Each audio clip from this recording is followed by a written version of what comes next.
The third question here says, the x and y coordinates of the particle at any time are x is equal to 5t minus 2t square and y is equal to 10t respectively, where x and y are in meters and t in seconds.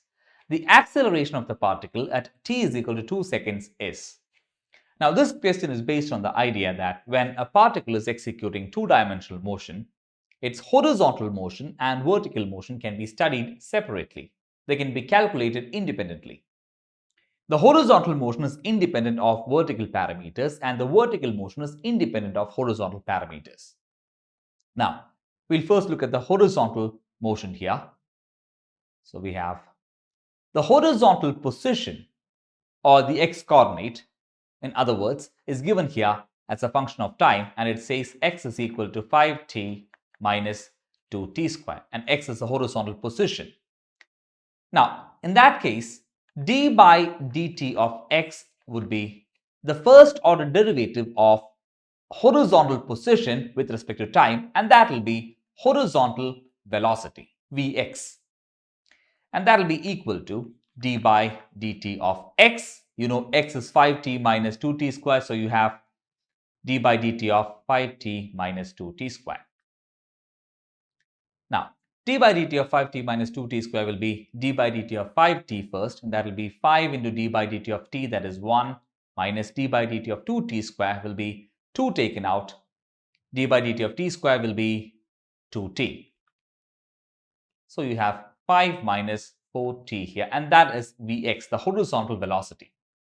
Now, please understand that d by dt of this vx here is the first order derivative of horizontal velocity with respect to time, and that will be ax, the horizontal acceleration.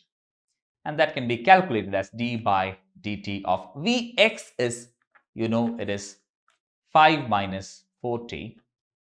And that will be calculated as d by dt of 5 first, and that is d by dt of a constant, which is 0, and then you have d by dt of minus 4t, so that will be minus 4 taken out into d by dt of t, that is 1. So you have minus 4 into 1. That is again minus 4. So ax, the horizontal acceleration, is minus 4. So that is the horizontal motion studied in detail. We'll now look at the vertical motion of the particle, and the vertical position or the y coordinate, y is given as 10t as a function of time.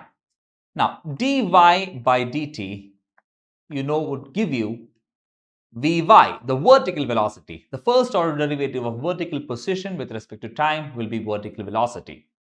That will be d by dt of 10t. That will be 10 taken out, d by dt of t, that will be 1. So finally you have 10 as your answer for vy. And d by dt of vy will be the first order derivative of vertical velocity with respect to time. That will be vertical acceleration ay, and that will be d by dt of 10, which would be 0 because 10 is a constant. D by dt of a constant is 0. So we know that the body has only horizontal acceleration, and that has a magnitude minus 4. The position is given here in meters and time is given here in seconds. So everything is in SI units. So the answer will be also in SI units. So the acceleration here would have a unit meter per second square. So we can say that acceleration finally is 4 or minus 4 meter per second square. And please understand that this acceleration is purely horizontal, and so this minus sign here denotes the fact that this acceleration is directed towards the negative x direction or negative I cap direction. That is also something that you can understand from this figure here. So finally, our answer would be option C, minus 4 meter per second square.